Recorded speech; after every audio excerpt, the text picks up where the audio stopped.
Malik Willis's market is materializing. We've got some insight, and where do the Arizona Cardinals figure into that? Plus, we get to know some of the top pass rushers that might be on the board for Monti Ossenfort to select at 3rd overall, Johnny Venerable. Is it Bailey? Is it Bain? Is it none of the above? Is there a good player to pick at pick 3?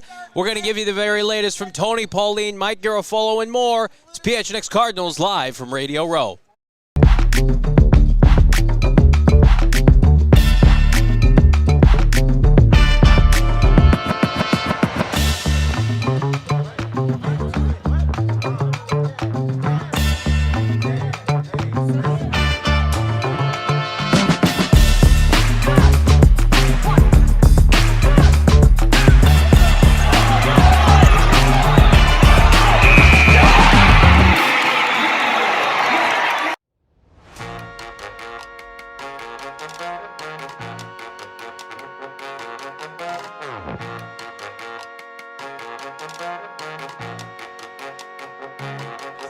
Welcome in live from downtown Indianapolis, the site of the 2026 NFL Combine.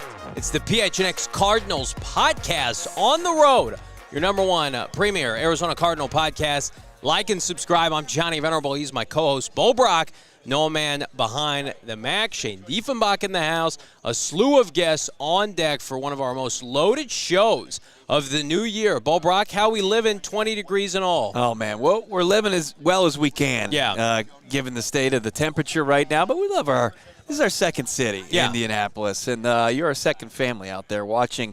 Thank you for tuning in at a special earlier time. How about Oscar, Dante Benjamin, Joe Outlaw Aces? He's a special supporter. Yeah. Dan Trevino. You got Eris, Bees, The Frank, Antonio PHX, PK Fitzgerald, G. Willikers, love that name. Steven Jackson, friend of the show, 77 Far North.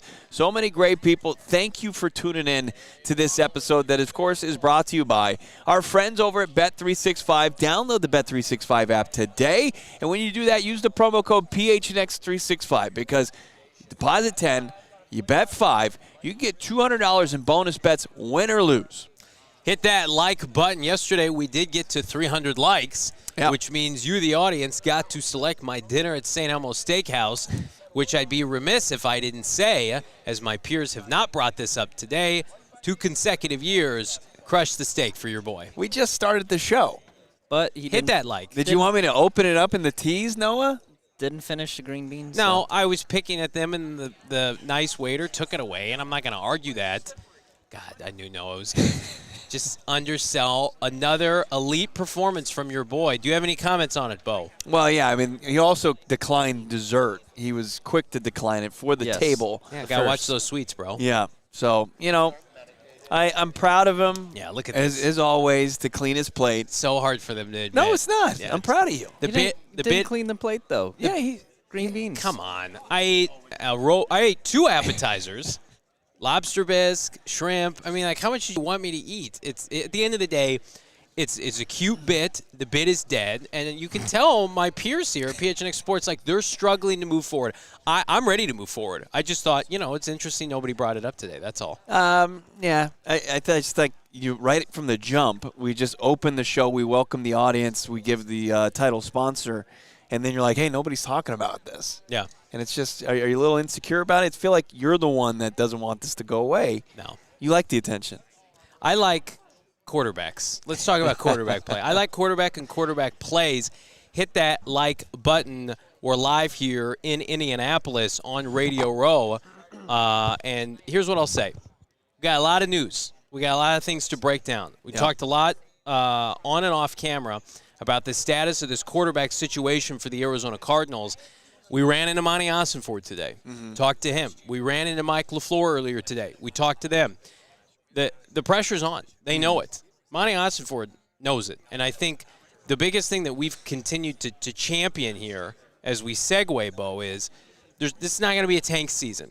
They're going to go out in free agency and make a substantial move to get a quarterback. Like, talked to somebody right before the show today. There's a bunch of names in the mix. Of course, Malik Willis being the headliner right now. Yeah, and that was the one we kind of had in mostly every conversation we talked with anybody last night, Yeah. whether it was, on the record or out about town after Johnny left a couple green beans on his plate. We hit a couple of hot spots out here, and had some conversations. And, on our behalf, when we broke it down and we said, the situation that Monti Ossenfort is in, everybody's thinking, new head coach, a lot of leeway there. Yeah. But now understand the urgency and see the connections and, obviously the lack of options on the quarterback market this offseason. So, they're starting to think, Malik Willis makes a lot of sense. And things are materializing elsewhere. Quarterback options are materializing elsewhere to where you can kind of just, rule out some teams. And I think it's playing or it's swinging in the favor of the Cardinals that if they want to make this deal, they're going to be in a prime position to land a guy like Malik Willis. Yeah. We're going to have Tony Pauline on, who broke the story earlier this week, Bo, that, the Arizona Cardinals are considered the front runner right now to sign Malik Willis. We talked to somebody right before an NFL insider before the show started and confirmed that they're in on Malik Willis. So, whether or not, you think it's the right move or the wrong move, and we're going to talk about the money that could be associated, the bottom line is the Cardinals ahead of free agency are very much in on Malik Willis. Now, I can't sit here and tell you, they're going to get a deal done. They're going to sign him, right? There's 31 other clubs that could impact that. But, if you need that box checked, are they going to be in his market? You can check that box. We've got that double stamped and confirmed being, here in Indianapolis a few days. Yeah. And Tony Pauline's going to talk about that. We got Mike Garafolo who's going to join us hopefully in just a little bit. So, all that to say, Malik Willis, to me, feels like the logical solution for Monti Ossenfort for all the reasons we outlined, the connections. But that doesn't mean that you have to sit there as a fan and say, oh, yeah, this is perfect. Sure. I mean, it's not without risk. It's really risky. I mean, you're taking a guy with, 6 career starts under his belt. Yeah. And he's going to be thrust into being former number 1 overall pick, a guy who was franchise quarterback for this team. Kyler Murray's being his successor there and in his shadow. And you're going to have to show and kind of earn your paycheck that you're going to command this offseason, which is going to be large. Yeah. And we're trying to dial in, what's it really going to look like? I mean, we've heard Justin Fields from last season. It's 2 for 40. Others are looking at Sam Darnold, and some people are saying, might land just somewhere in between. So you're 2 to 3 years, and you're talking about, $25 to $30 million. And some people are saying 35. Right? Yeah. I think George Schultz said earlier today that it's a foregone conclusion that he's going to get 30. But you got to think about this market. So let's break down the market for Malik Willis. Sure. Okay? So Cardinals in the conversation. The easy connecting the dots that emerged early as the front runner, and I think has since fallen off as reality as far as cap limitations have shown up.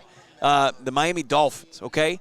Miami, there is a belief that they are starting to span the idea that post-Tua, they'd be looking at last year's draft pick from the 7th round and Quinn Ewers, who started down the stretch for them, which is interesting.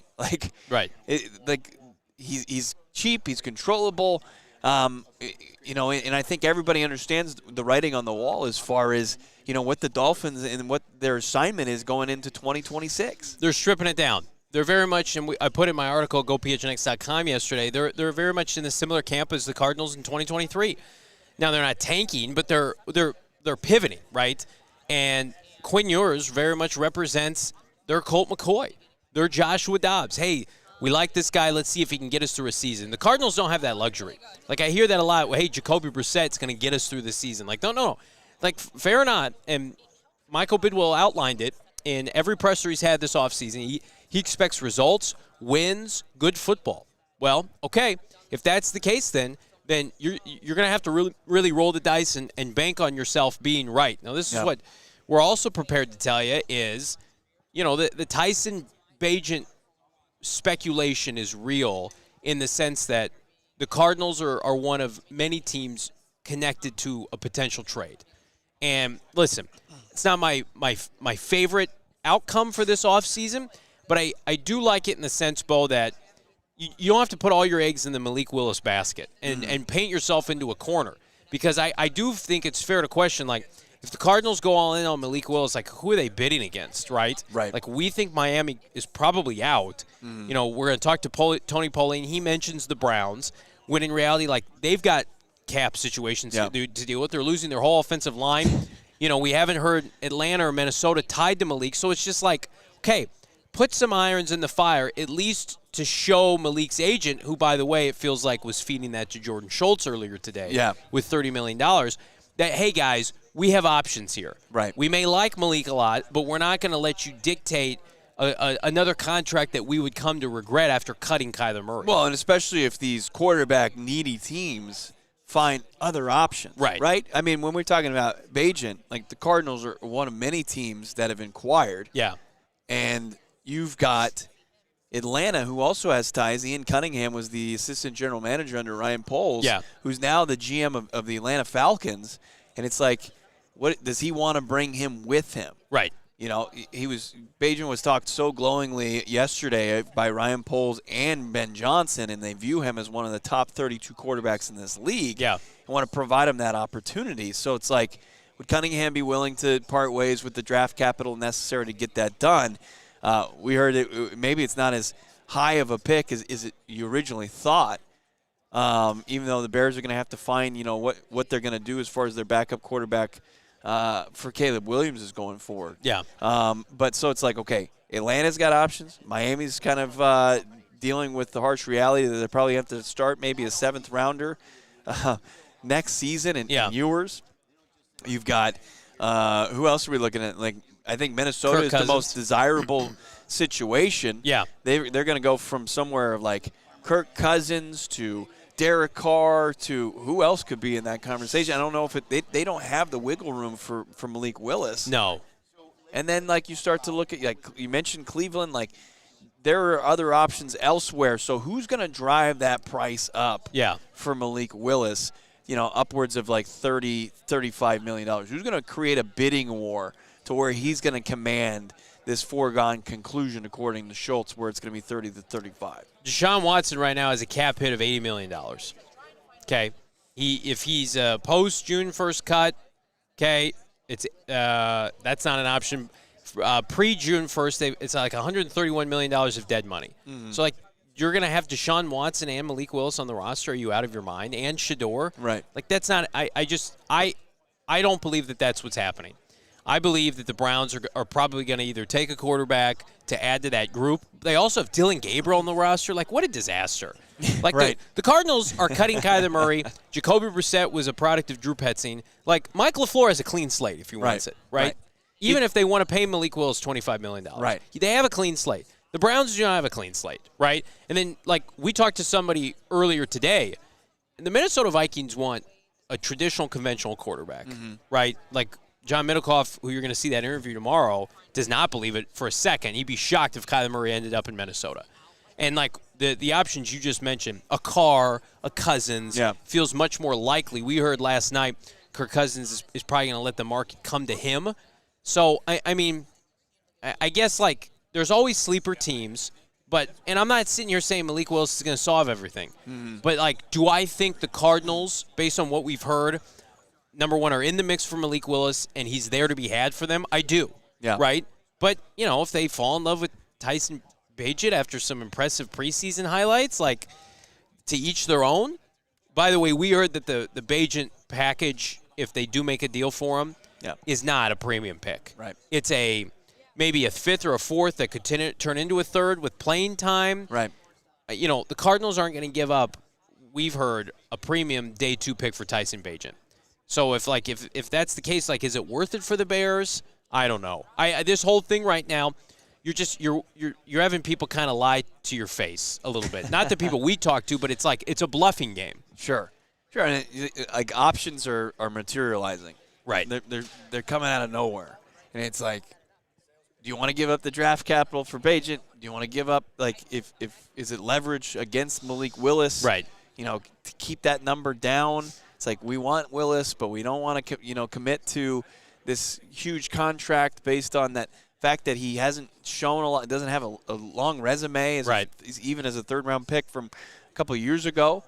He was traded for a 7th-round pick Right. after being a failed draft pick for the Tennessee Titans. So I think that they've got options, but they also don't have the luxury of really kind of dragging their feet here either. They have to work with some urgency. Yep. Hit that like button. We're working with urgency. We got a loaded show. Tony Pauline, Mike Garafolo. We've got highlights, presser clips from Reuben Bain, David Bailey, and we're going to tell you what we've heard with regard to the 3rd overall pick. Who is worth that pick, frankly, is what we're hearing a lot of. Around the corner, Tony Pauline, who broke the story of the Cardinals' interest in Malik Willis. That's coming up. Hit the like. It's PHNX. The NFL draft, it's a lottery, right? You never know who's going to be available, who's going to work out for you. But let me give you a better solution. Dabbling with our friends at the Arizona Lottery. That's something you don't have to wait till April for. Multiple scratchers are available via the Multiplier Family Pack. They're a perfect way to add to your life. With the Multiplier Scratchers from the Arizona Lottery, you could multiply the good things like travel, relaxation, celebration. How about it? Maybe a vacation, because with more than over $270 million in prizes, you could win big enough to do the more of what you love. Multiplier tickets start at just $1.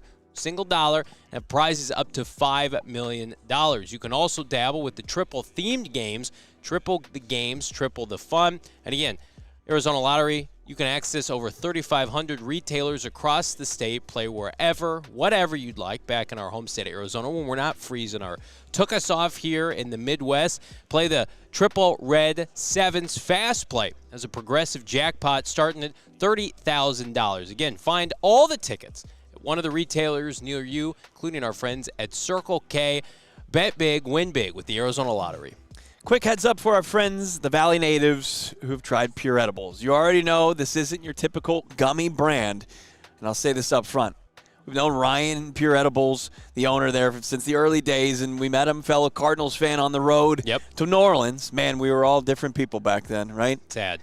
But look, before they blew up stateside, Pure was founded right here in Arizona. That's right, starting in Flagstaff and Noble Herb. Now you can be found in over 130 dispensaries across the state. And here's what makes them so great. They're a full-fledged candy company first and foremost. Gummies, kicks, chews, hard candies. None of that heavy sugar coating that you're going to get from everyone else.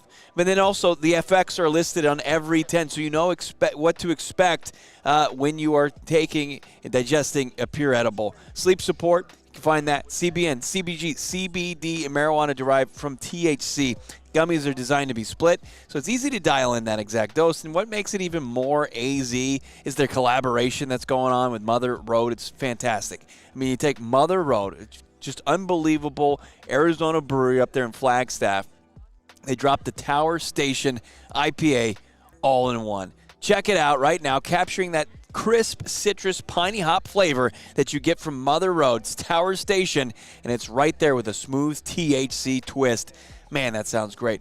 If you're in Arizona, swing by select local dispensaries and grab that Tower Station all-in-one from Noble Road and go find Pure Edibles in one of the 130 dispensaries statewide. Our next guest was making some news around our parts as far as who the Cardinals' Kyler Murray's successor could be. Our guy, Tony Pauline, who's been out here since 2001, covering the Combine all those years and doing a bang-up job over at Essentially Sports. Check out his draft board. Check him out online. On Twitter, at Tony Pauline, of course, the biggest Led Zeppelin fan, I think, on the Twitter streets, Tony.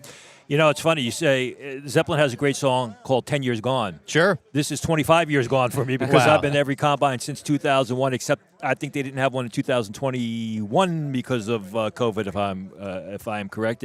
And where we're sitting used to be the RCA Dome. And this is where I used to sneak in to watch the Combine workouts.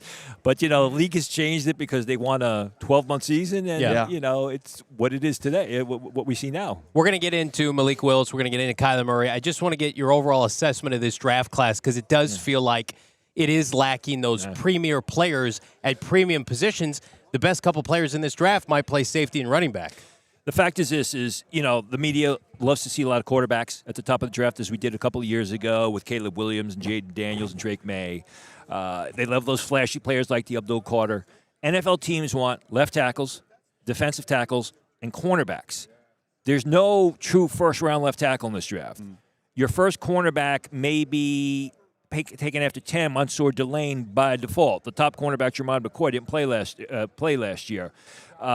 There's no really good defensive tackles in this draft. So from an NFL point of view, a scouting point of view, this draft, on paper anyway, looks like a dud. What you're saying is correct. I mean, the two Ohio State guys are at the top of the board, and they're really good players. I mean, Caleb Downs is a sensational safety, but he's not a cover cornerback.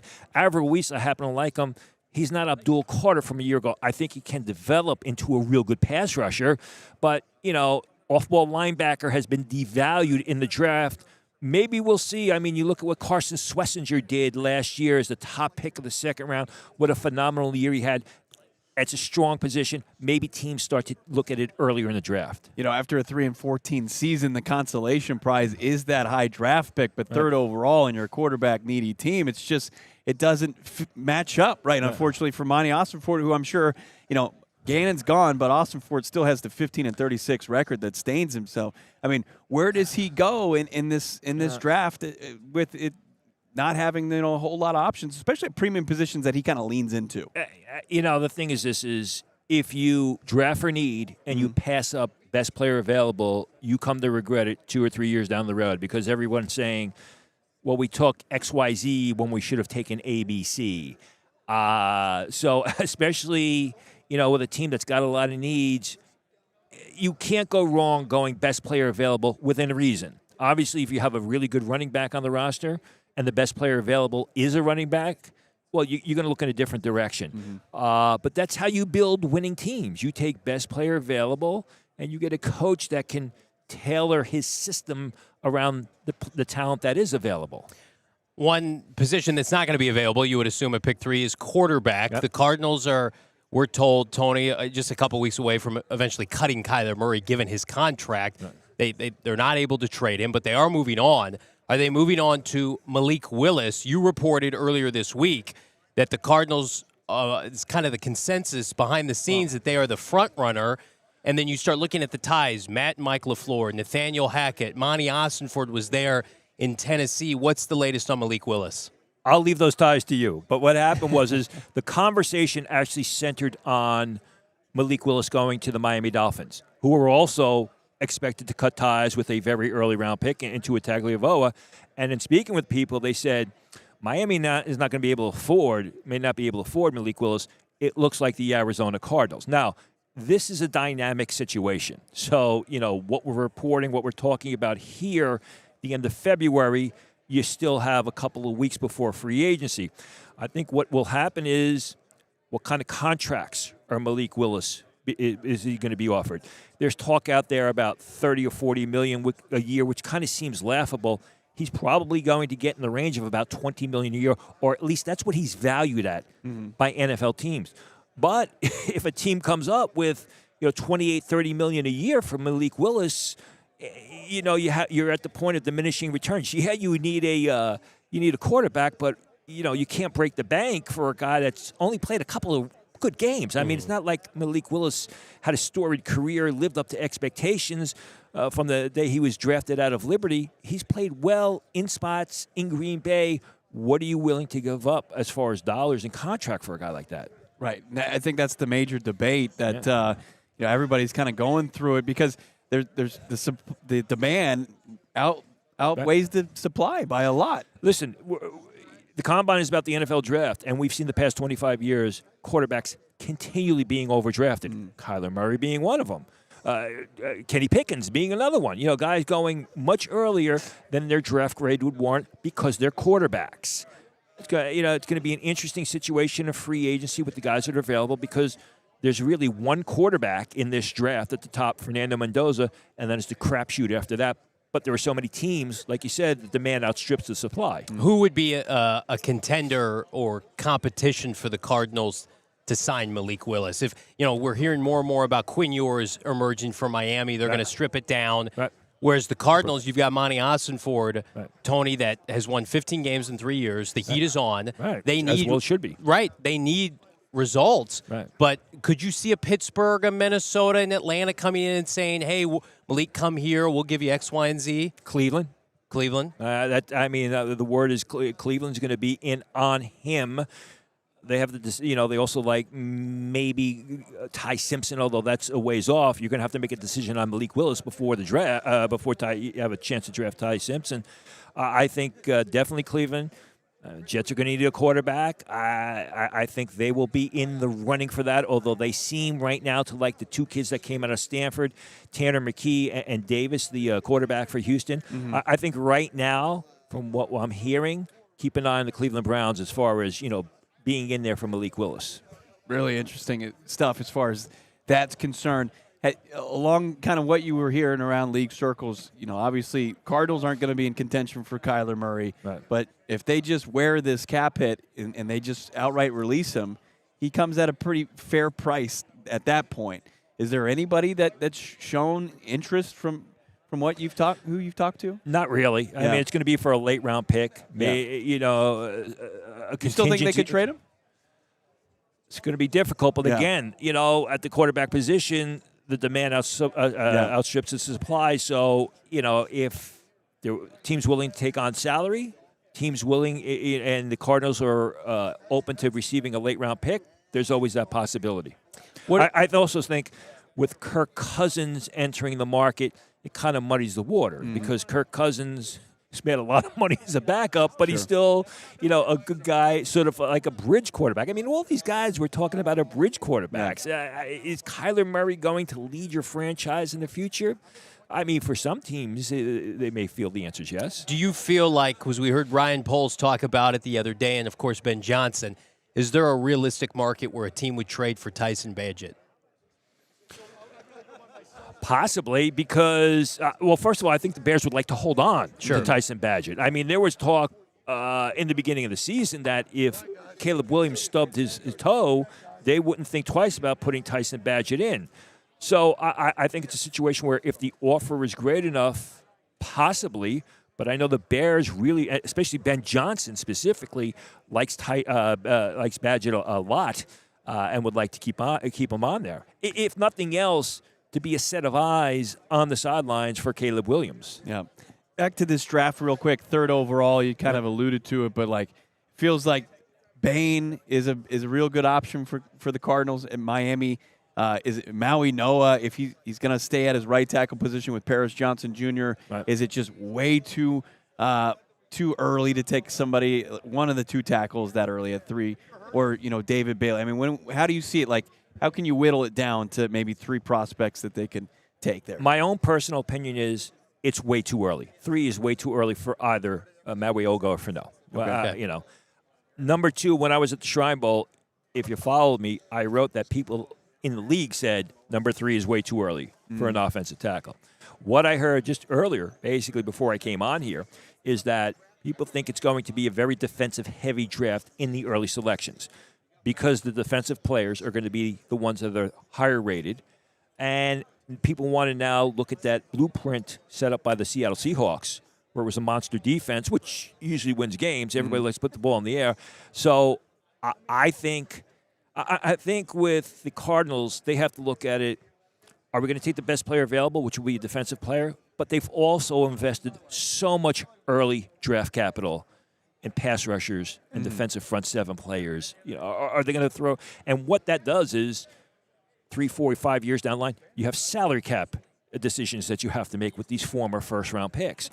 I would take a defensive player in the first round, and then if hometown guy Max Iannacore of Arizona State's available in the second round, I would jump all over him. Okay. Because I think Iannacore, and I know I'm mispronouncing his last name, I'm sorry. We don't get it right either. In round 2 and a defensive player in the first round is much better value than taking one of the 2 offensive tackles with the 3rd pick, and then what you can do with that second pick in second round. Feels like Ty Simpson or bust for the second quarterback. If the Cardinals were looking for a developmental guy, who is your 3rd quarterback, and how high could that individual be selected?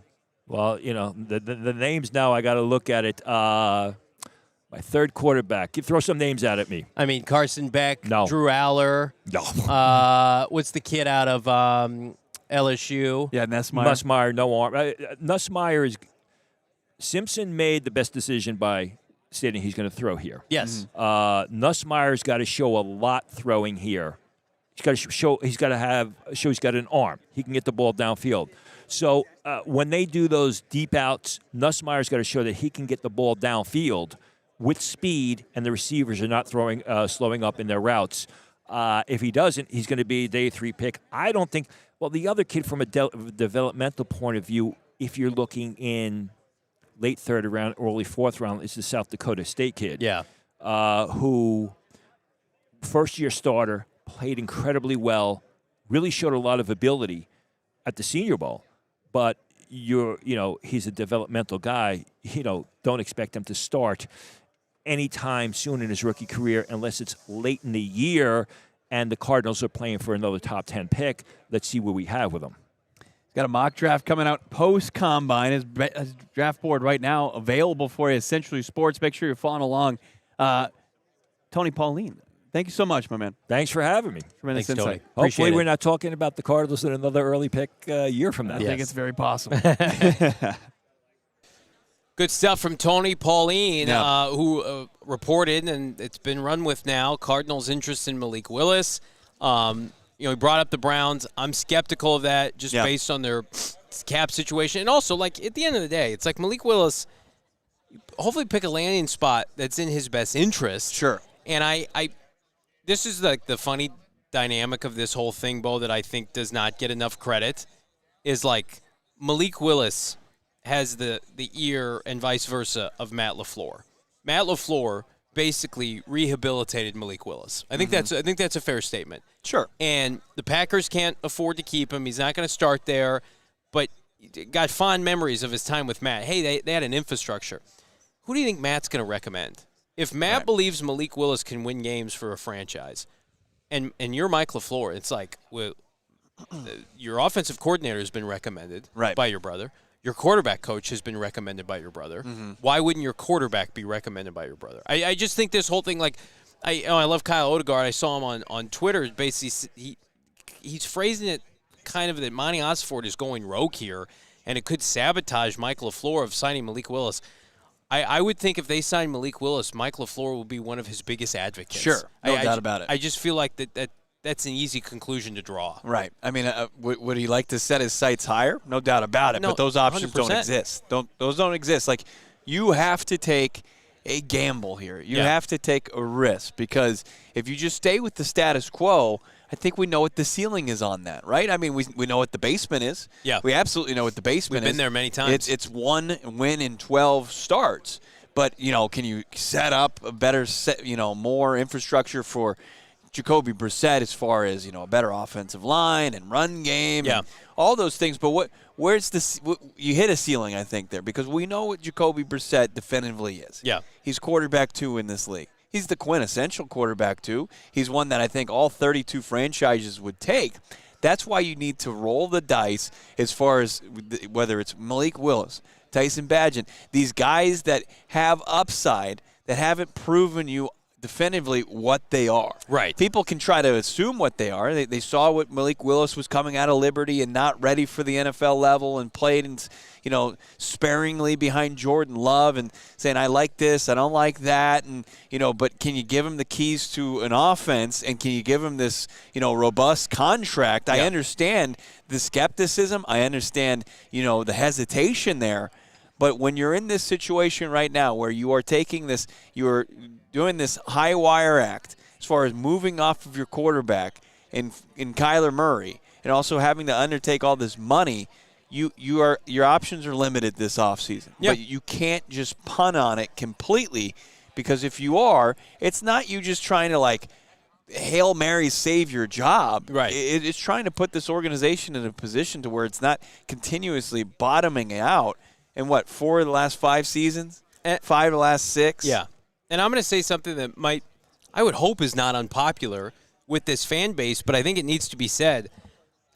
If you had the choice of winning 2 or 3 games or 7 or 8 games, the Cardinals would take 7 or 8 games 10 out of 10 times. Mm-hmm. But because, there's a correlation of, you can't get Arch Manning with 7 or 8 wins. I mean, the Cardinals want to see progress this year. They want to see player development. They want to see buy-in. They don't want to see a dumpster fire again. Right. They don't want to see incompetence again from players and coaches. They want to see something to build on. So if Malik Willis comes in and you're fun as hell and you're winning games and you win some games in the division and you've got something to build on and you win 7 or 8 or 9 games with Mike LaFleur as your new head coach, that to me is something that they would sign up for overwhelmingly over bottoming out. Right. They've bottomed out. It's an embarrassing season that they've endured last year. They were 2-0. They lost 14 of 15 games. I mean, unthinkably bad. Who in their right mind would sign up for that again? Right. And who in the locker room? Right. Who in the locker room who's been drafted in this organization who said, you're going to be a part of the solution. You're going to be a part of the foundation, and we're buying into you, and you're going to be the future of the Arizona Cardinals. Right. Where its past was very bleak. Yeah. But the future, we want it to be bright.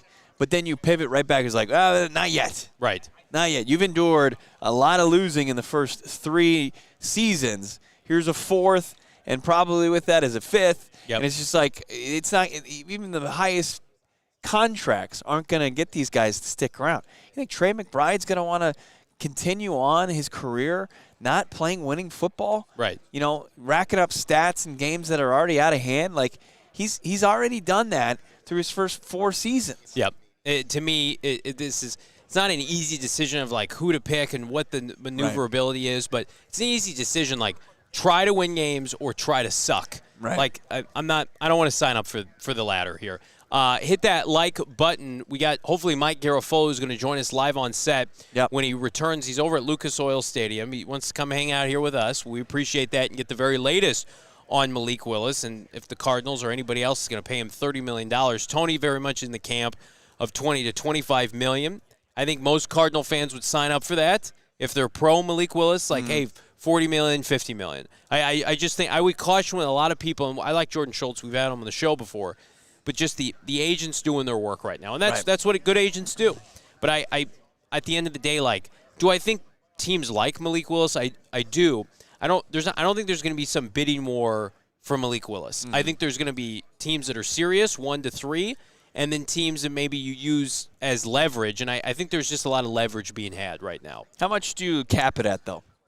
For me, depends on how much they like him.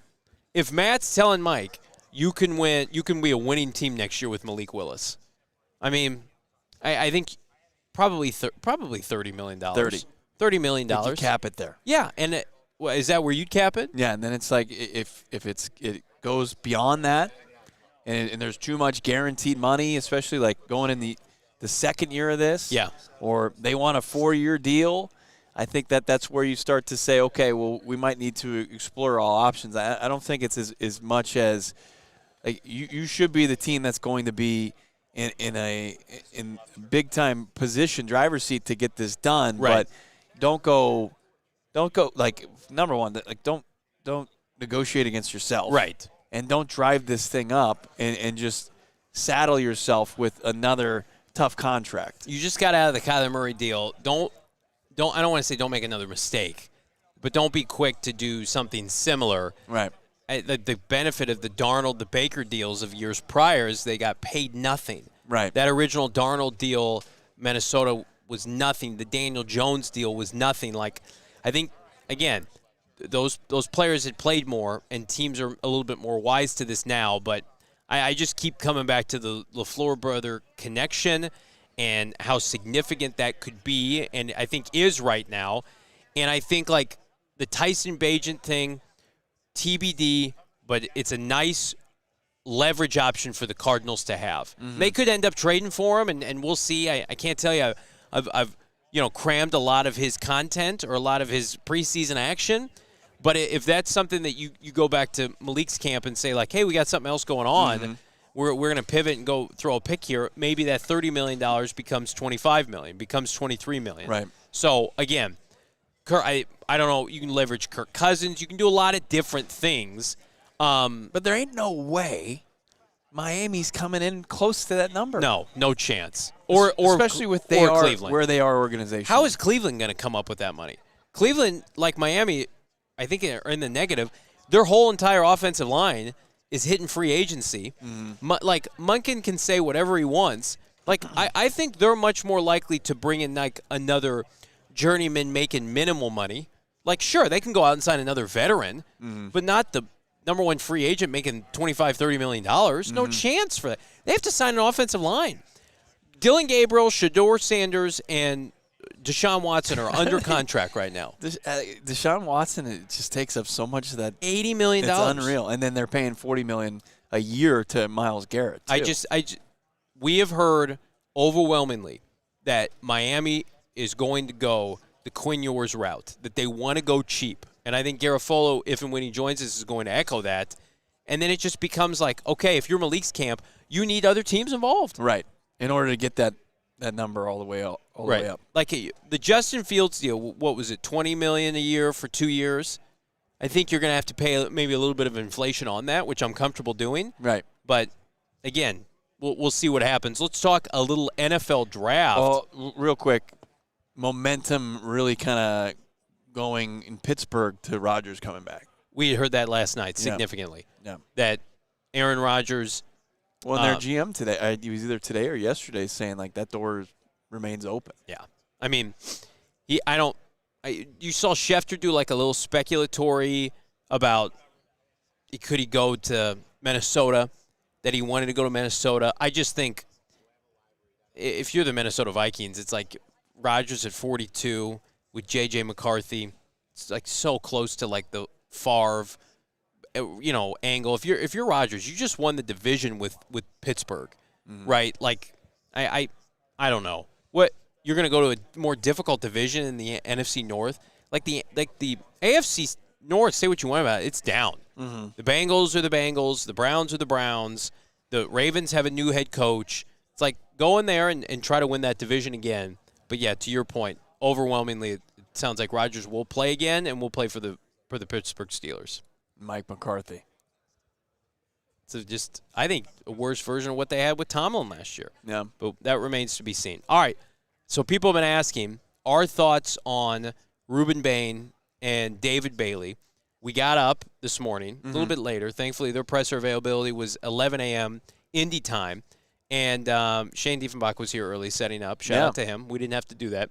And we got to hear from both prospects. Do we have presser clips from both? So let's hear first from Reuben Bane Jr., who is a darling of this fan base. We love him a lot. Here's what he had to say about his time with Arizona. Great interview. Like I said, I over-prepared, so I was ready for everything. The Cardinals, that was my fourth meeting, and like I say, I had the mindset to go in and kill everything. I had to have the best interview as possible.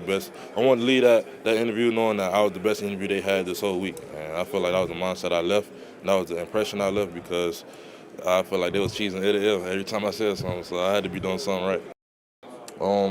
To know about me, that I eat, sleep, and breathe football, that's all I do. I don't have no other hobbies, no other real interests outside of football. That's all I care for. That's all I want to do.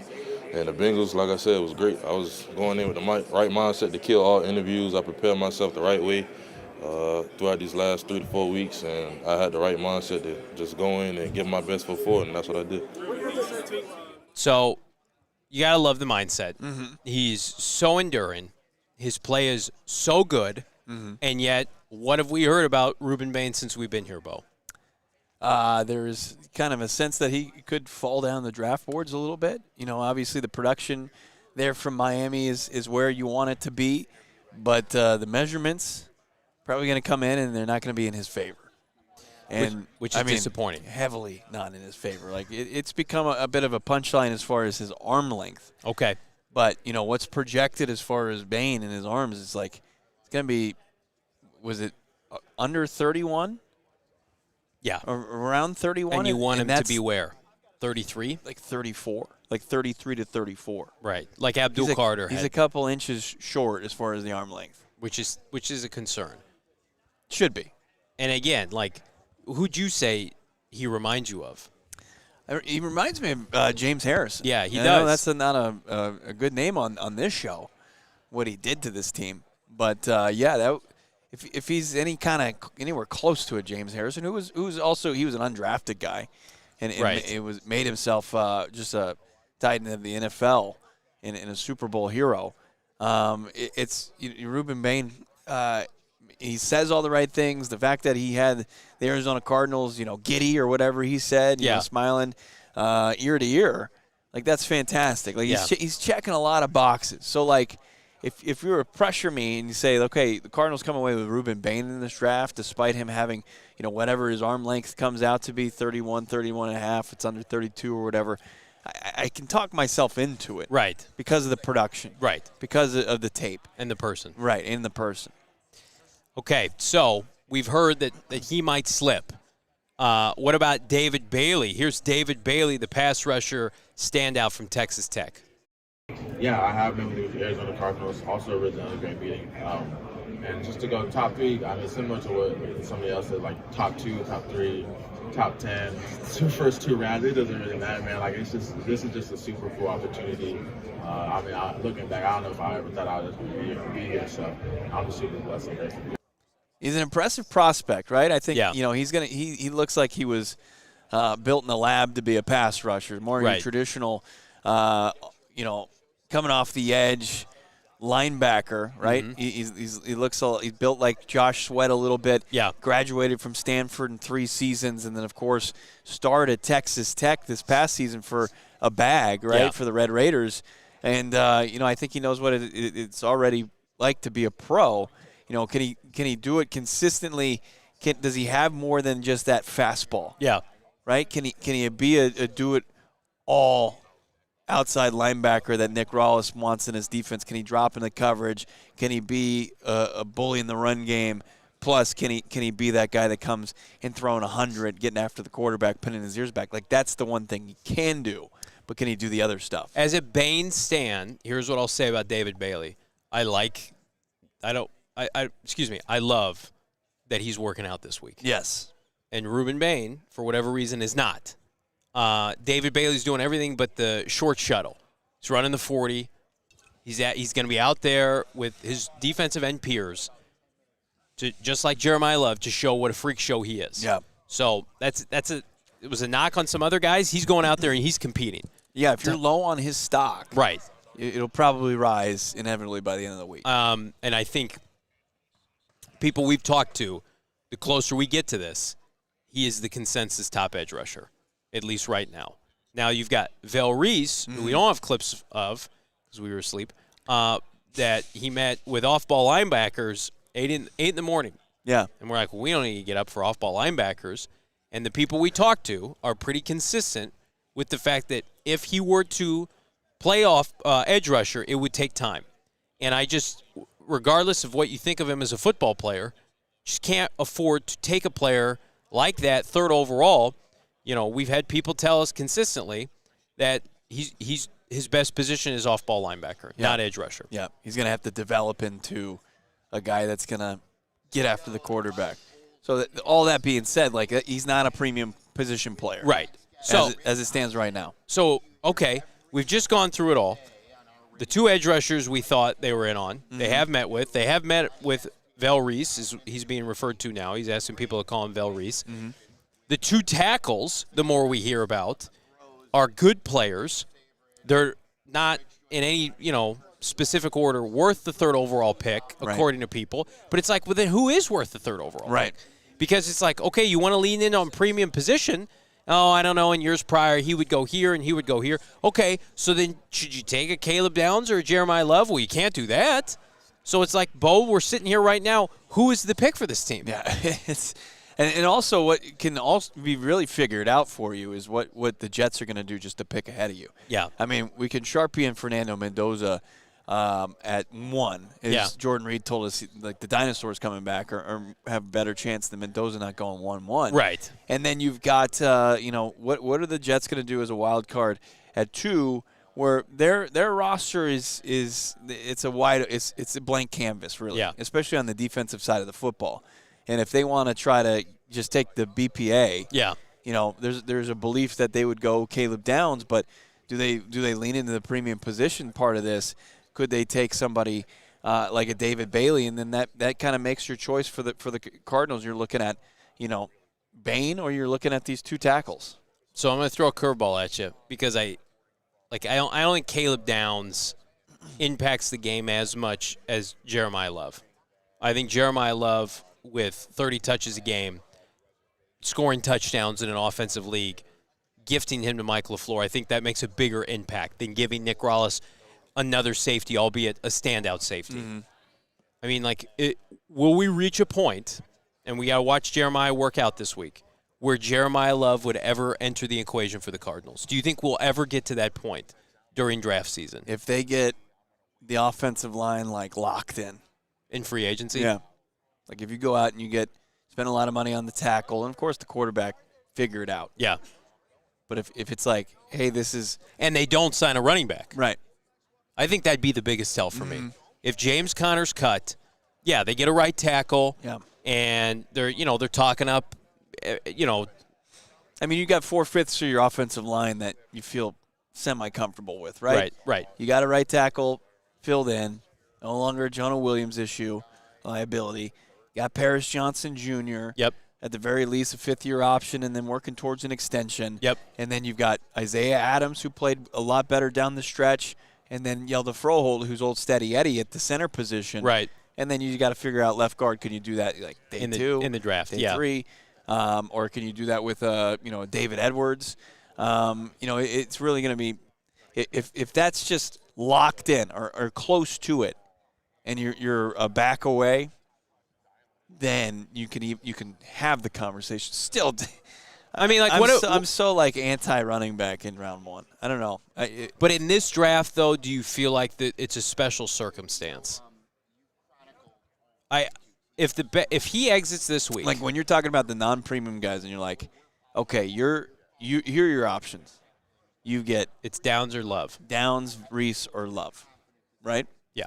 And you're gonna rank yours as Love, Downs, Reese. Okay. What about you? How would you rank those? Probably just because he has an opportunity to maybe develop into an off-ball guy. An off-the-edge guy. Probably give Reese a little bit more love than that. Okay. I just think this is such a gross conversation. No, it's not. I think it's important because we think we get here and we're like, tackle. They want to take a tackle. Yeah. And then everybody on camera, behind the camera is like, those tackles aren't worth the 3rd overall pick. I'm like, well, I'm sorry they're not picking 12 to take one of them. Right. And then they're like, okay, it's going to be David Bailey or Reuben Bane. I still think David Bailey's still very much in play. But what if he goes 2nd overall? And then you got Reuben Bane, God forbid, has T-Rex arms, and people are saying he's going to fall out of the top 10. I saw a prominent mock draft right before this. He was in the teens. And it's like, okay, well, what are you going to do? Because I'm going to tell you right now, no one's trading up in this draft. Yeah. Nobody. We got, nobody's coming up. That doesn't mean they're bad players. So it's like, okay, you're sitting there at pick 3. David Bailey goes 2nd to the New York Jets. Mendoza goes 1st overall. I'm sorry. If Jeremiyah Love crushes this combine and he looks like freak Adrian Peterson, and you're sitting there and you're the sad Arizona Cardinals who have negative juice right now, right? And they need cachet, offense, touchdown scores, marketability. I think you have to consider him. And people are going to roast me. That's fine. If Reuben Bane can't rush the passer because of small arms and short arms, and you've got 2 tackles that nobody feels like are worth top 5 to 7 picks, right? And the best player in the draft just happens to play running back. I mean, if you have a Hall of Fame evaluation on Jeremiyah Love, I think you have to take him. I'm coming around to that point. Nah, I'm not there yet. Okay. I'm not there yet. You passed on Scadaboo last year, which, again, I'm not comparing this situation. But you're in this situation, it's your own fault. Right. Okay? I don't like what you have right now, sans James Conner, but James Conner's 31 years old and expensive, and we expect him to probably be cut. And then your boy, from Florida State, his name escapes me right now. Trey Benson? Trey Benson. I don't love Trey Benson is not close to Jeremiyah Love. They're not even in the same category. I like Trey Benson as a complimentary guy. But this team right now, they need some juice. They need some cachet. They need some explosives. Nathaniel Hackett was talking about explosive runs. I don't know. I'm coming around to it because I just feel like right now it's like I try to talk myself into Bane or the tackles or these other players, and everybody's like, well, that 3's too rich. Well, who the hell are they going to take then? Yeah, you're not going to – there's too many things that have to happen in order to do that. Because if it's him running behind the same line that was there last year, or, God forbid a worse, it's just such a wasted pick.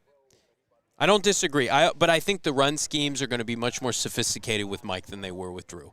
Doesn't matter. You don't have anybody who can block at right tackle? I think they'll get one. You're going to put like Josh Fryer out there? No, but I just come on now.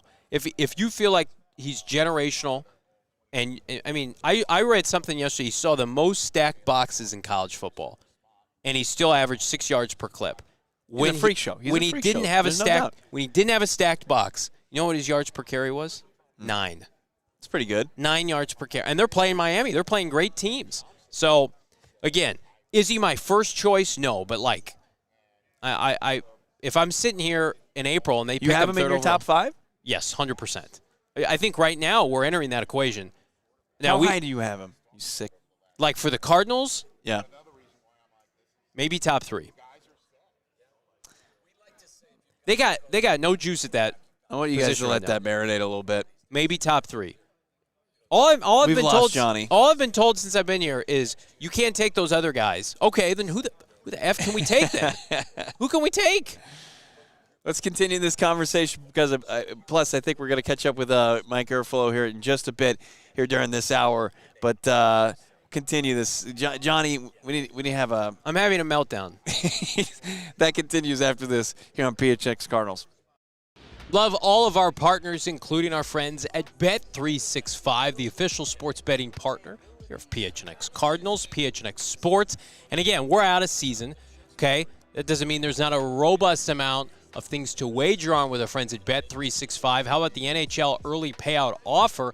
Hockey season is coming to an end pretty soon. We got the postseason right around the corner. With Bet365, you're a winner even if your team loses. Let me explain. If your team goes up by a 3-goal lead, you got an instant payout on straight bets and parlays selections marked as winners. Again, early payout offer is where it's at. They've also got NBA tip-off Tuesdays.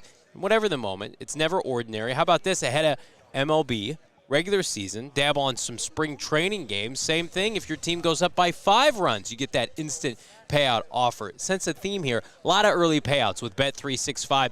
New customers get $200 in bonus bets, $200 when you bet $5, win or lose. Sign up, use the bonus code PHNX365. Deposit just $10. Place a $5 bet, you get $200 in bonus bets. Bonus bets can be used on spreads, totals, player props, futures, whatever the moment. It's never ordinary. You got to be 21 years or older, physically located in the great state of Arizona. If you or someone you know has a gambling problem, wants help, call 1-800-NEXT-STEP. Text NEXT STEP to 53342 or visit problemgambling.az.gov, Bo, for more info. Can I be serious for a minute? No. I'm going to be serious Okay. because it is a quick reminder to everybody that if you've been in an accident, you're dealing with a serious injury, who you hire as your attorney, your lawyer, it actually matters. Do that research, and you're going to probably land on the same thing that we all landed on, that the husband and wife law team is going to be your best option. Phoenix has been the home to them. Yeah. They've raised their 8 kids. Their entire focus has been client results and giving back to the Valley community, and you got to love that. After a serious injury, you don't want a firm that's worried about billboards or profits. You want attorneys focused on your outcome. Their team brings you hundreds of years of combined trial experience with multiple certified specialists in personal injury and wrongful death, and that's rare. Less than 1% of Arizona lawyers are certified specialists in this area, but Mark and Alexis Breyer and their team, they are part of that 1%. They can also go to trial when it's necessary, and you'll always have access to your attorney, no runaround, no phone tag. If you had a serious injury, call the husband and wife law team now, 602-783-8841, and visit the link in the show notes, thehusbandandwifelawteam.com. Tell them Bo and Johnny from PHNX sent you. Big thanks to all of our partners making our week here at the NFL Combine so spectacular as we debate who is worth the 3rd overall pick. Everybody tells me I'm wrong. I mean, right now, where are you leaning with this pick? I honestly, before you even get to like the running back conversation, I would take the tackle Still, just to get that big time position, that void filled. I don't hate it. Yeah. Listen, I like Maui Noah. Yeah. I think is one of our favorite players. Mhm. He's in my top 3. Mm-hmm. And people are like, oh, you can't take him 3rd overall. Is that because he's a right tackle? Because aren't the Cardinals uniquely qualified to take a right tackle more so than other teams? Yes. Because everybody else is like, well, you can't take they're not left tackles, so they're not worth the third overall pick. It's like, well, Cardinals, they took their medicine. They have Paris already. So if that's the way you want to do it, that's fine. But I'm not thumbing my nose at a running back who averaged 7 yards per carry and 21 touchdowns with one of the hardest schedules in college football. Right. Yeah, looking at that board, I mean, there's options, but there's no, like, definitive answer who you're going to take third overall. And that's fun. Like, I like the intrigue, right? Like, last year we had a ton because they were picking in the middle of the first. Mm-hmm. And a couple of years ago, it was Marv or bust. And then this year, well, it'll get ironed down. I think the Jets are going to dictate a lot, not just because they're ahead of you, but because they're the Jets. Mm-hmm. And it just feels like, could they be could Caleb Downs sway them to the point where they take him second overall? I think that would be a godsend for Arizona. Yeah.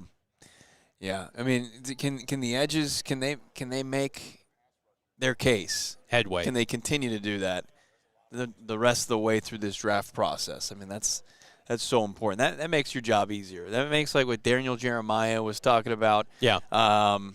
Looks like Garafolo is on location. You want to go, Shane? You want to go catch up with?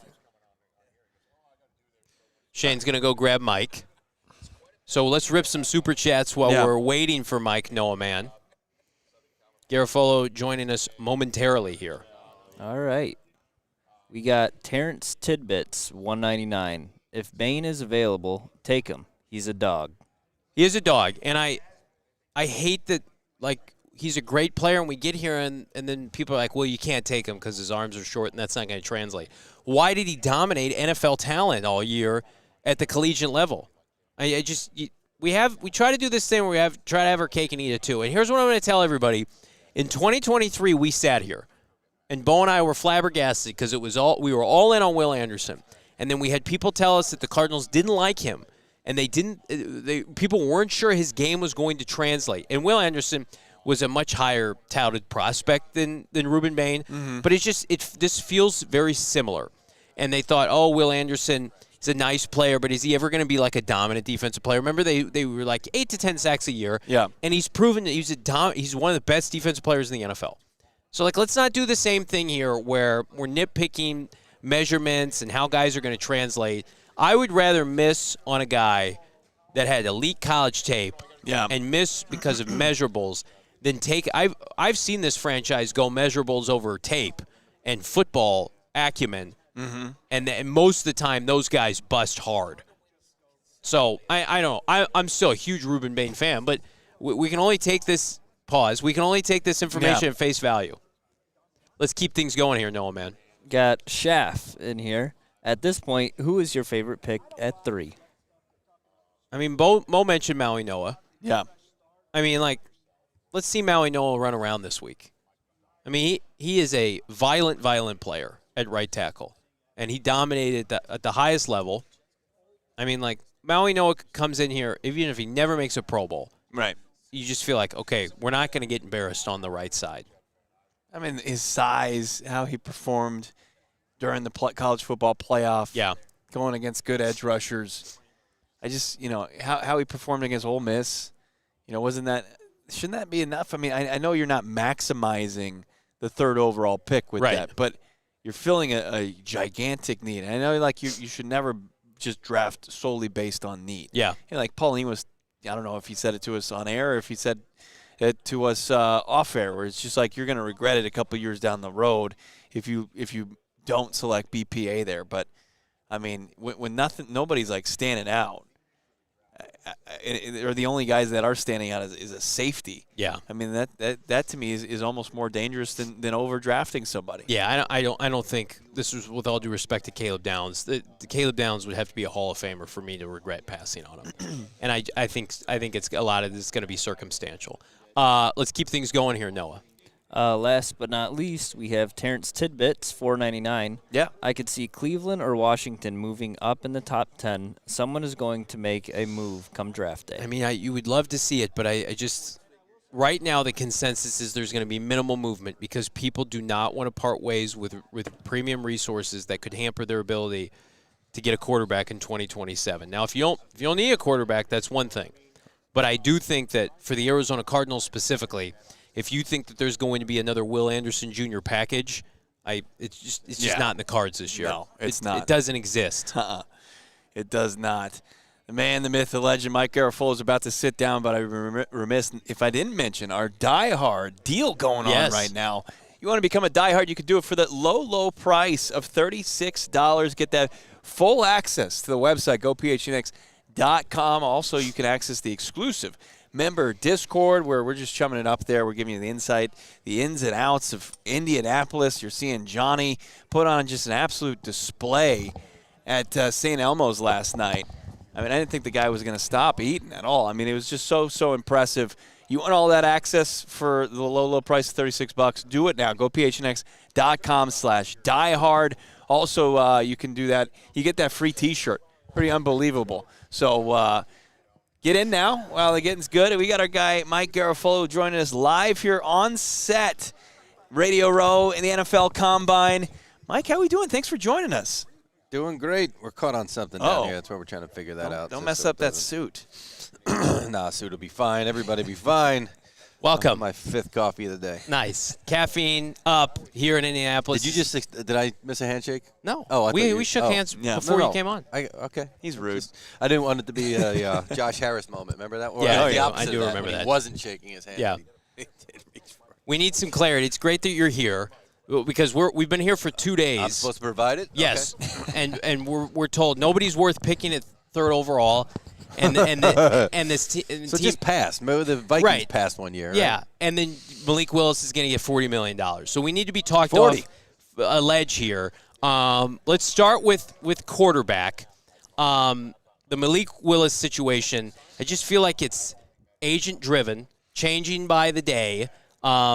Your thought process as it relates to Arizona and a potential fit there. Agent-driven is what you said? Yeah, with some of those figures that are being thrown out there. Yeah, I don't know. I mean, it's hard sometimes because it's coming from and through the agent sometimes. Yeah.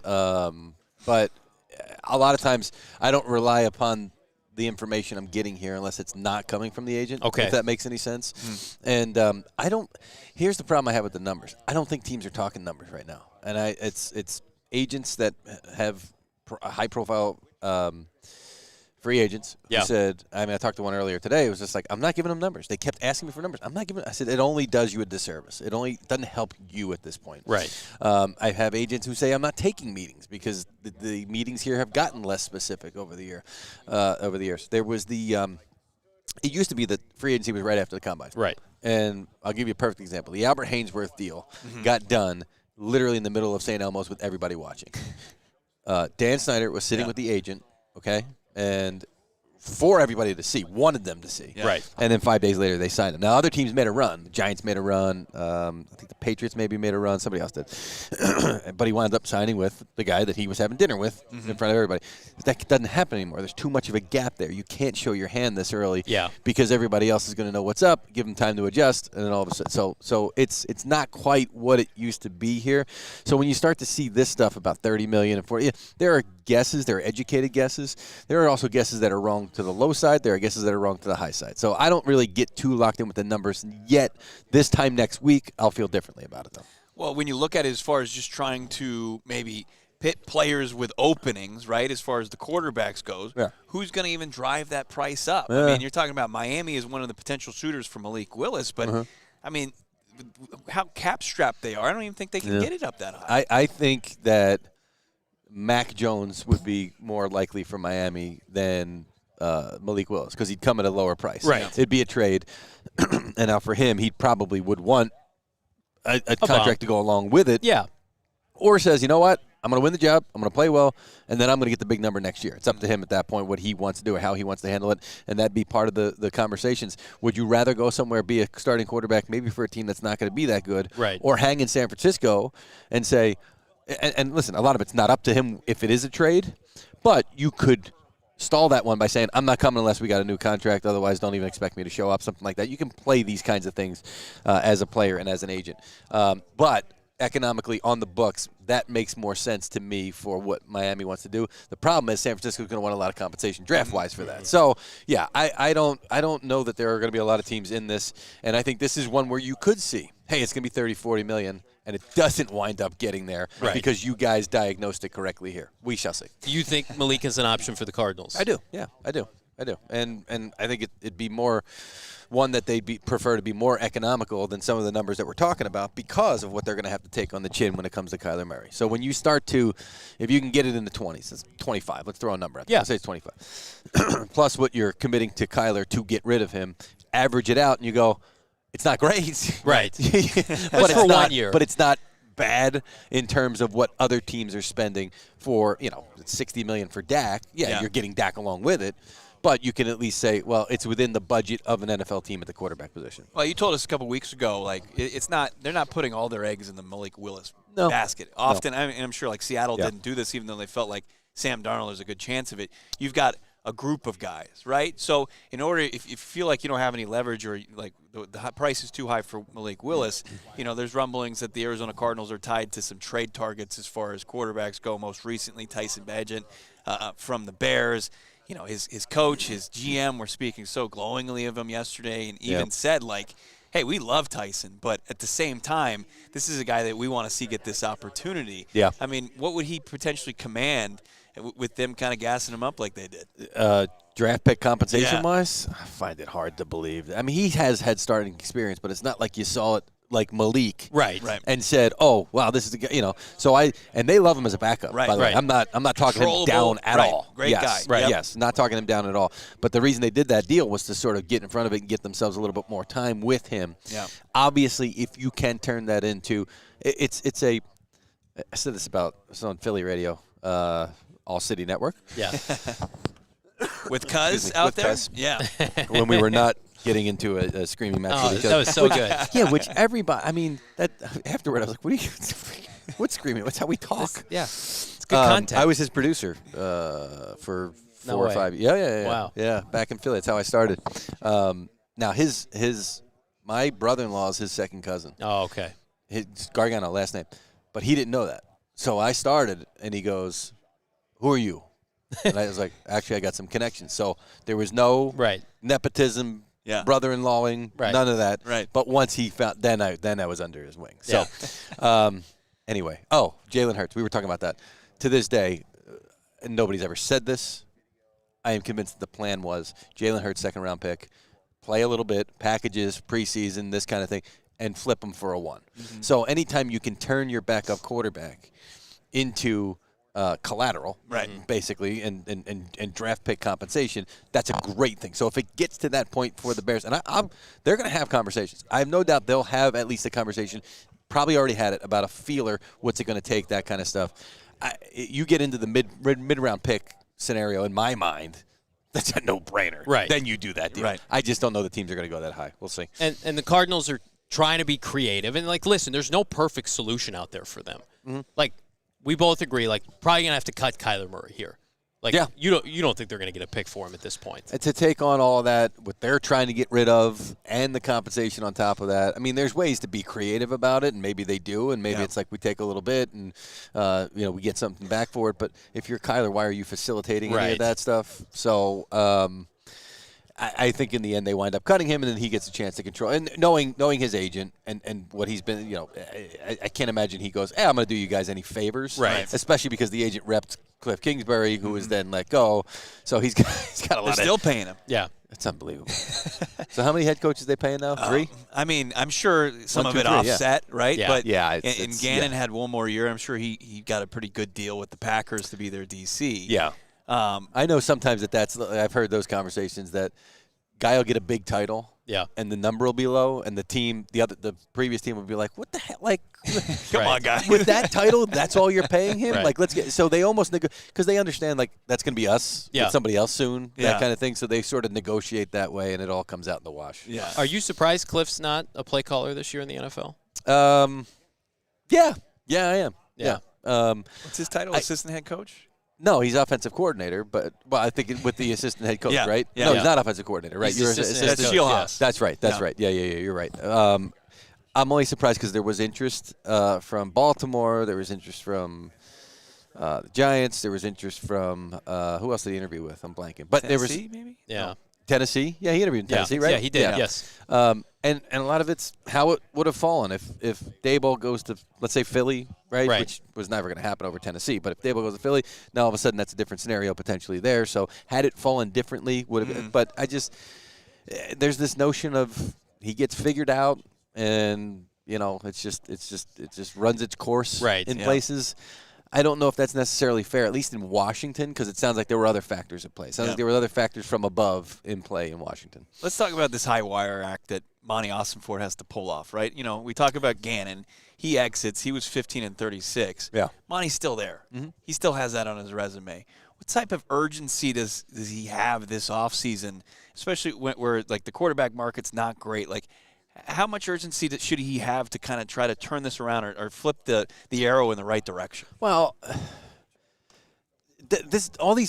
maybe Malik goes somewhere and he takes off and he never looks back and he's a starting and frankly, the guys that have done it recently with Sam Darnold being foremost in our minds have proven that it can happen. Right. And so Baker.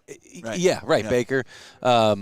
And so maybe. I mean, Malik wasn't as highly drafted, so at least these guys were top 1 to 3 But picks. even like a Mac Jones had success recently. Also a first-round pick, right? Like, so I mean, every time you take a look around the league and you go, who are the later drafted quarterbacks? And, Brock Purdy comes up and Dak Prescott comes up, and it's just so rare because there's so many first-round picks and high first-round picks that are quarterbacks in the NFL. It's like it's hard to – but sometimes it's like, are they committed to that because of where they drafted them? Anyway. But you were here in 2022 when everybody thought Malik Willis was going to be a first-round pick. Yeah, right. Yeah, and then if, for whatever reason it didn't happen. I'm just right. I remember that draft where, remember you walked that old woman across the street and people were going nuts. Remember that viral video?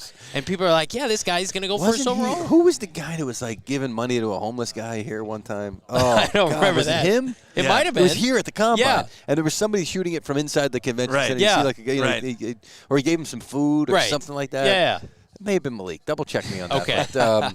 But, anyway. The answer to your question is they feel like short-term fixes. For sure. Until you get to that long-term fix. And next year, I mean, I thought Arch Manning was sensational in the bowl game. He was awesome. Like, I was salivating watching that game. I'm like, that dude might wind up. Who was it? There you go. Give me some. Yeah, you're right. Give me some. When Malik Willis gave his NFL Combine clothes and shoes to a homeless person. I said, it wasn't food, it wasn't money, it was clothing. That was awesome. Yeah. And that was a great moment here at the Combine. The hell was I saying before? Arch Manning. Arch Manning, yeah. Right. So next year's going to be a robust quarterback class. And not that you're tanking, but if you go all out with Malik, you're trying to win. You're trying to have that urgency of Monty. Whereas the best thing for you, if you can survive the next year, might be to place yourself better in the draft next year. It's kind of the way that I would do it, especially with an offensive coach that's got the chance to potentially work with a young guy and move forward with him. That's how I'd play it, but we'll see. But look, if Monty does that, if he wears it one more year, I mean, to get in a position to get Arch, let's say 1 or 2 or whatever, however these quarterback class develops. I mean, he's going to have less than 20 wins probably as a general manager. I understand that. So you've got to convince ownership that this is the way that we're going to go. Okay. Because you're also in a division where these other 3 teams are going to be good, and it's going to be hard to get up into playoff contention. So why not just take it on the chin for one more What year? have I told you? Michael Bidwill thinks and assumes that they're going to win next year. I would say yes. I've heard him say the same things, and I would also hope that someone would be able to explain to him what's best for 2026 might not be best for the long haul of this organization. How significant is the Matt LaFleur relationship with Mike and Malik, and how significant could that play into – I mean, I remember when Jordan Love, we thought he popped his Achilles 2 years ago, and he had to sit, and Malik comes in and basically saved their postseason chances. What did he go 4-0 with Matt? You would assume Matt's giving Mike a ringing endorsement. He got Nathaniel Hackett hired there. We heard, Matt Schaub gets hired there on his recommendation. Feels like it's a continuation of that potentially. Yeah, I think it's going to be a big part of it, and I think he's going to be convinced that he's right. And like, this guy's ready, and you can take what we've reestablished here and continue on that in that trajectory. I think that's going to be a big part of it. And again, it's going to come down to the financials and how much they want to extend themselves and whether there's another horse in this race that we're not looking at necessarily. There's a lot of chairs to be filled, a lot of chairs at the quarterback position to be filled. So, what happens with Kirk Cousins? I think he's one of the last ones, but I think it's toward a team that potentially misses out on somebody. And it's not going to be at numbers he's used to making, which he understands. And it's going to be, if he can, in a situation where he can compete and can play winning football. Because it's not going to be a game manager thing, but it's going to be a winning football, winning quarterback type of thing. That's going to be the sell. Look how well he played down the stretch for a team that won games down the stretch and maybe should have been able to continue in Atlanta. Yeah, Atlanta's a strange, thing too. I don't know why they're cutting him, and it's like closing the door to his return. Yeah, and maybe they don't. Maybe they circle back and go, "Hey, we had an idea for what we want to do, and Penix doesn't look like he's going to be ready, so we want to circle back." That's not what they communicated to Kirk. Yeah, but I think that's going to be the kind of situation where he winds up with a team that goes, maybe he was fourth on our list, but we wound up, and we feel pretty good about it. Does Derek Carr come out of retirement? Yes. Where does he end up? Because he's saying he's going to play for. He wants to play for a Super Bowl. It's like right. It wouldn't be the Jets. Right. I think the Jets do and would have interest. Okay. Minnesota feels like the best for him. One for me. Okay. And the best fit. And I know a lot of folks want to get there too. So it may not be that it's a clear path for him. Right. But that feels like one that really makes a lot of sense in my mind. Because then you're not necessarily even giving up on J.J. McCarthy. Right. It's like Derek's coming. He'll play a year, maybe two, maybe. We can still work with J.J. and still have him show him the ropes. It's like you fill all these spots, and you're like, where's Kyler land?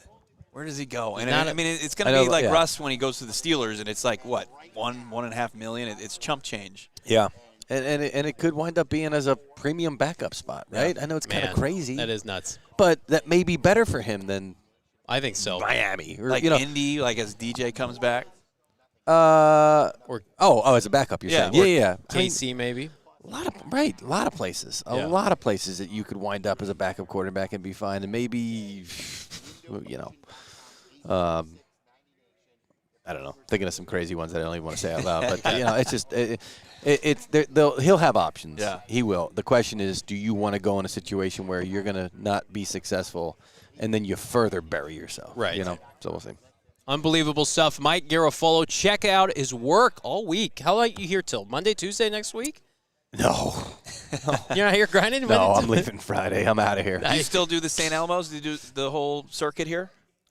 I haven't been to St. Elmo's in 5 years, maybe. Wow. What do you do at night? You don't need to open up your sinuses with that shrimp cocktail? One of my buddies who's in the business, he's an agent, lives in Indianapolis and has taken me to, and they're always empty. Yeah. Great. But some of the great restaurants. So there's this downtown pocket here. Sure. Okay. Where I patrolled for 15 years. Yeah.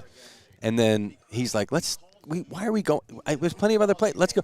So there's this pocket here, and then you're driving. You think you're out of the downtown. And then there's this other downtown area a little bit further north of here that's got great restaurants. There's some Asian places. There's a Thai place called Bodhi, I think, and it's no reservations, and it's always packed. And so we never go there anymore because it's like I don't want to have to wait for an hour, especially with the show on at night. There's another one called, begins with an M. So awesome. The Fountain Room, I think we went to last night, really good. So we go to all these places that nobody here knows about because I got an inside man here. Yeah. And so that's where I spend most of my time. And then tonight I have dinner with somebody else, but I'll go back to one of the places that we've been to previously. Yeah. So so I get out of this area. I've done enough eating in this area. Wow. All right. That seems like the play moving forward. Dude, I'm having gotta trouble. You're not that big time. I'm having What's the trouble other place? functioning after St. Elmo's last night. No, I'm hold on a having a second. very difficult time today. I got to get the name of the other place because it's unbelievable. Matter of fact, it was the place we went last year after Rappaport had his fight with Modita. After Rappaport Starbucks? had his fight with Jordan Schultz, and I'm like, I got to get him. So I was like, I got to get him out of downtown. We got to smuggle him out. So we had to get him out and regroup. Yeah. And then he made his triumphant return downtown later that night after we had kind of assessed the damage and what's going to be the situation here. But Modita, that's a great spot. So Modita, Fountain Inn.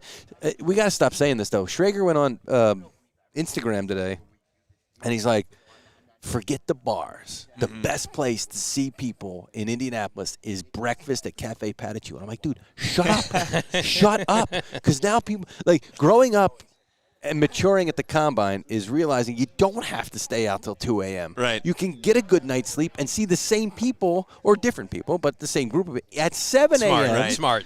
over coffee and omelets and take your time there. And the food's there is incredible. So I got to tell them that. Now maybe if we both, because I reposted as real, so maybe we'll get preferential seating. Yeah. And they'll be like, these, but they don't need it because the business is there is so hopping. So. See, we were striking out trying to stalk Mike LaFleur last night Yeah. until the wee hours. Well, this is the play. Head coaches are they're that's like seeing Bigfoot. They don't once they become head coaches, they I can't go to the bar and do that. But you might see them out at a place like Patachou. Sure. Yeah, I had the realization last night. It was like, man, like some the popular night spots here, they've changed. Yeah. And Yeah. I'm like, damn it. And I'm like, actually, me and Johnny and our crew are the reason for that because they push out. I'm breaking down physically after this week, so this is good for me. Well, it's good that free agency isn't for another week, so you get a chance to regroup and. We tell our wives we get to throttle down, but it really never happens. We really never. No, get it to does. throttle down. After free agency is the league meeting in Arizona, which you guys will be at, Yes. I assume. Oh, So yeah. I'll be there.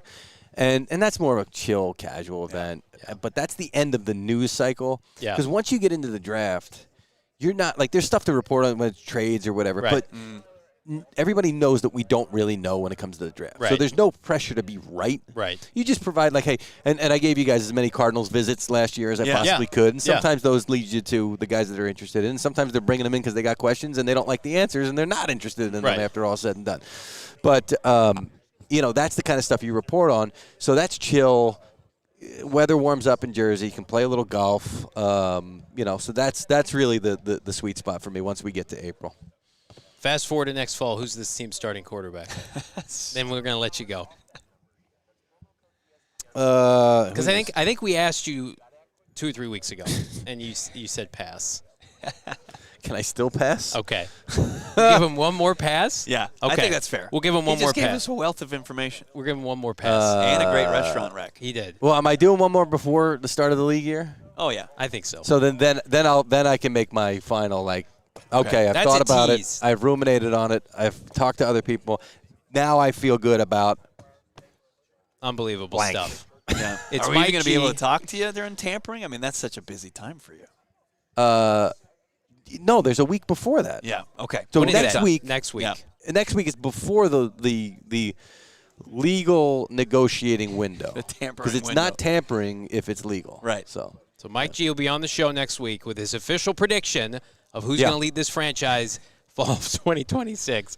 And we're waiting. Bated breath. We appreciate you, Mike. Yep. Phenomenal stuff this week. Check out his coverage, of course, on all social platforms. I think I'm being stalked for another interview. I gotta get rushed. So I'm gonna throw the headset down. Or and do you want to run slow? out of Do you here. need to slow play this? Or It's what? like you smuggling Rappaport Maybe- out is to there- that is there a- restaurant. is Johnny's there going to a- have to help you. Is there a back door over Bo's shoulder? There is. Yeah. There is. Yes, 100%. So we have our producer Yeah, you can kind of go with shuffle her. you Yeah, out. our producer can 100%. play the. Okay. Wow. This is what you don't see.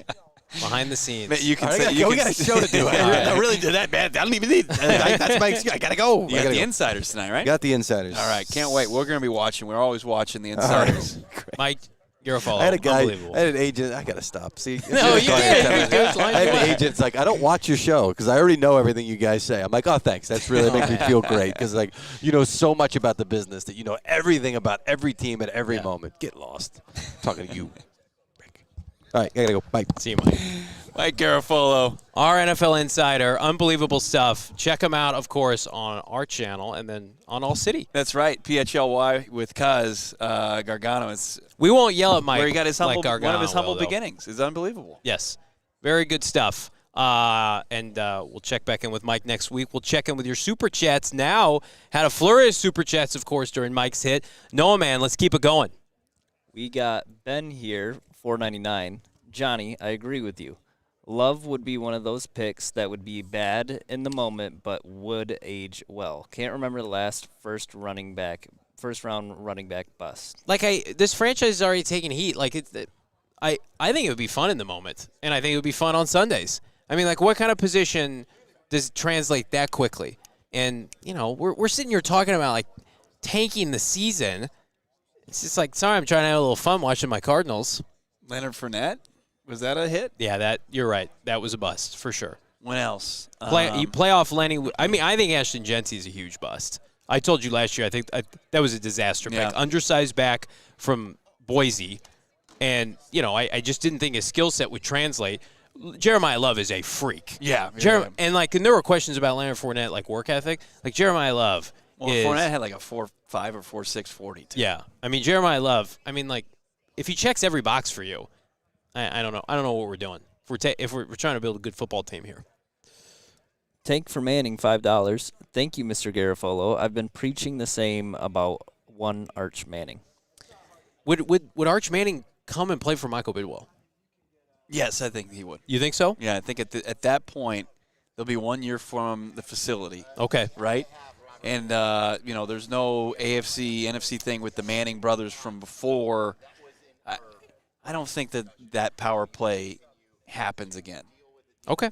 I mean, listen, we'd all love Arch Manning. We got to get through this season here. Right. I'm sick of watching losing You know football. how bad you have to be to get Arch Manning? The Cardinals weren't even that bad to get the first overall pick this year. Right. And they were. They had the same record. They just the strength of the schedule is going to remain high. Right. And that's going to be a big problem. Is you're going to have to win one game in order to get that.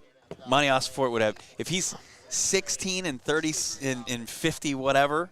We saw Monti Ossenfort earlier today. Yeah. What did he say to you? He was very nice to us, very complimentary of the show, of the program. Said he's never seen it. I bet he watches. And we're like, I said, let's do an interview and just let you rip it for like a couple minutes. And he's like, I appreciate it. It's just not my style. Right. That's what he said.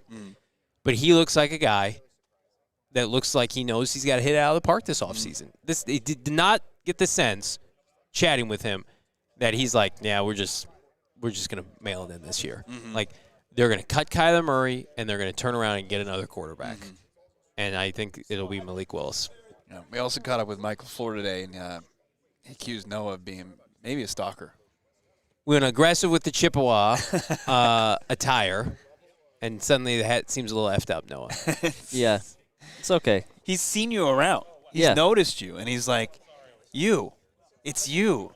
Wearing your Central Michigan gear. I didn't even bring up my dad's CCIW ties yet. And then he said, have you been doing it on purpose? And he saw right through. Oh, yeah. Yeah. Yeah. Even though you were very prideful of your alma mater. I am. People have been asking if we're getting Mike on the show. It's not. I have full confidence at some point Michael LaFleur will be on the show. It may just not be this week, which is fine. Mike's got a lot going on. Yeah. Just like Mike Garafolo. You're the Mikes.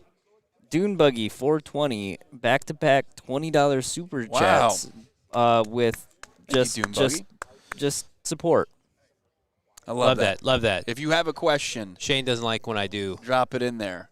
We do. I have been informed that there is a glitch going on with chats and YouTube today. Okay. So we know you're out there. Yeah. If anyone had trouble or for some reason we're not seeing it, apologies. Will you please hit the like for us? That would be awesome. Yeah, I don't think there's a like glitch. You can keep doing that. Yeah. That's Libra, low bro. The low bro. $9.99. I kind of like MG's plan. Survive the season, get a quarterback next draft. We might not need to initiate a tank season. Might just organically happen. There you go. It's like if Monty does not survive that season. He does not see Arch Manning. He doesn't get to submit the card. If Monty goes home to his family and he's like, here's the plan for the offseason. We're going to do nothing. And I'm going to play Jacoby Brissett. Then you might as well just start looking at real estate somewhere else. Monti Ossenfort, in his one shot to be a general manager in the NFL, because GMs don't get another shot, is going to win under 20 games in 4 years. My God. Okay, he's going to go down swinging. I don't have an issue with it. Listen, I cover this team, and I want to see them win games. I'm never going to be like, let's lose games. And we've talked about this. We get to the end of a season that's lost and a disaster. Yeah, lose out and get the third pick if it's after, flipping Thanksgiving and they're a disaster. That's different than saying, hey, here in February, can you just, get the first overall pick next year? I mean, try to go look Trey McBride in the face and say we're tanking this season. How's that going to go? Keep it going, Noah. Derek Quimby, $9.99, just some support. Thank you. Appreciate it. We need the support right now, and physically. His his icon is you but bald. That's going around Twitter a lot lately. Yeah. That's all I have. Somebody did point out that I've got a lot of gray going on right now, and I'm in kind of this middle phase where I'm like, I don't know if I can keep my hair long because the gray shows up a lot when you're have longer hair. So you might bick it? You might go bald? No. I'm just cut it shorter. I think would be a little bit more tougher to see the gray. But I won't ever dye my hair. Like I'm gonna be like our guy Carm. I'm with you. I'm just gonna go gray. Salt and pepper, Johnny. That's right. Distinguished. Then I won't look like I'm 12 anymore. Interesting. Unless they're like, wow, my God, that 12-year-old has gray hair. And a beard? It's like a little rascal dressed up like an older person. Let's keep things going. Last but not least, we have Terrence Tidbits. He's back for his third tidbit. Michael Wilson over under $20 million on an extension. Like per season under. Yeah. There's been some crazy numbers with Mike. And listen, I want Mike to get the bag and get whatever he can get. I think if Michael Wilson can get a contract that pays him $15 million per season, which is where I think like the sweet spot is, like 4 for $60, $15 million per season with like $25, $30 million guaranteed. I mean, he's a third-round pick, probably making under $1 million this year. Like Michael Pittman's making $26 million a season.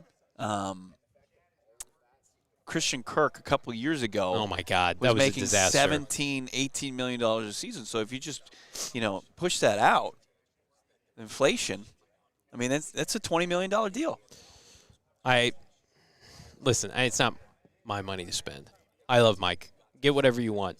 Brian, who's a part of this community, can't put a super chat in, but asked if I would answer a question here on social media, asking if we can get any Larry Fitzgerald PHNX Hall of Fame merch. Ooh. And I would say that's a great idea. It is an awesome idea. Because it's tough to time shirts with moments. Like we would love the T-shirt for the third overall pick. We had the Marv stuff when he came out. That's a lock because he's going into the Hall. So I think, Brian, that's a great recommendation. We will run up to leadership. Let's doubt about it. Man, what a show today. Big thank you to Mike Garafolo, Tony Pauline. What's your conclusion after today? Still feel confident about the Malik Willis thing. I feel encouraged after talking to Mike G about the number. Yeah. What he could command salary-wise. Yep. And then also just these swings that you're going to take.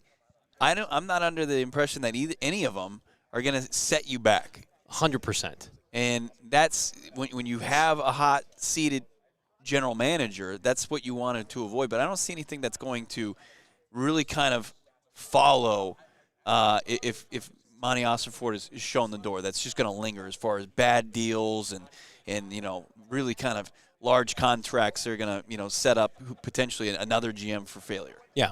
The Cardinals, anything they do at quarterback this offseason would not prevent them if they're in the position to get a high rookie quarterback next year. Like, Malik Willis is not going to stand in your way unless he's great, which is a great problem to have, of drafting a quarterback high next year. Yeah. And we need some guys to really put on – the guys that are working out, we need some good performances. Yeah. We need this draft board to start to materialize. Lock in a little bit. Yeah. Reuben Bain, disappointed he's not working out. David Bailey, let's see what you got. The tackles, let's put on a Tristan Wirfs kind of performance. And Jeremiyah Love, we're all waiting for bated breath. If Jeremiyah Love's out here running 4.4s with just Quadzilla looking like AP, I sign me up. I might be fully turned here after this week. There are a lot of sickos like me out there too. You saw the super chat support. We are not alone. This is an unconventional year, and we're already taking big swings this offseason. Might as well. That would be the cherry on top. You give Malik Willis $25-30 million, and you get Jeremiyah Love, and people are going to call you crazy. Maybe we need a little crazy right now. You cut your quarterback for $50 million in dead money. Yep. You sign a guy with less than 10 starts to high number. Yeah. And then Monty's taking a non-premium position with the third overall pick. It's like George Costanza on Seinfeld. It's like opposite day. Nothing that he's done. He's tried to do conventional meat and potatoes picks and off seasons, and he's played it safe, and he saved his money, and that's got him, 15 wins? Sometimes you got to be George Costanza. You got to sit at the other booth. You got to order the other meal. You got to have it be opposite day. And then that's how he got the job at the Yankees. Yeah. Monty, it's time for you to do the opposite. Whatever you think your approach should be, maybe do the opposite. unless it's taking Val Reese. Then stick with your plan. Finally, $5 in from Ranger for some support. We miss you, Ranger. Great to hear from you. Great to hear from everybody. And one more day of content tomorrow. Yeah. And we got some big stuff lined up. It's going to be a big finale here in Indianapolis, but we can't wait to get back to the sunshine in Phoenix. But one more day, as you mentioned, we got a great interview with John Middlecoff of the 3 and Out podcast, and then also Fran Duffy. I think we're going to talk to him, get his latest insight from out here in Indy, and some other really smart football people are going to be joining the show tomorrow. Can't wait for you to see it. Yep, Aaron Nagler of Cheesehead TV. We're going to talk to him about Malik Willis. We're going to talk to him about Matt and Mike LaFleur and maybe some similarities in coaching styles, and there could be a surprise or two, so stay tuned. Hit that like button. We're back at 4:30 Phoenix tomorrow, right? We're at regular showtime tomorrow, and so we'll keep you posted on the logistics of that. Do us a favor, become a diehard. Go PHNX.com, as Bo mentioned. Get a free shirt. Diehard membership, only $36. So much going on right now. We're not throttling down yet. For Bo, Noah, and Shane, Johnny Venerable signing off. We'll see you tomorrow. Peace. We all silly like the mayor.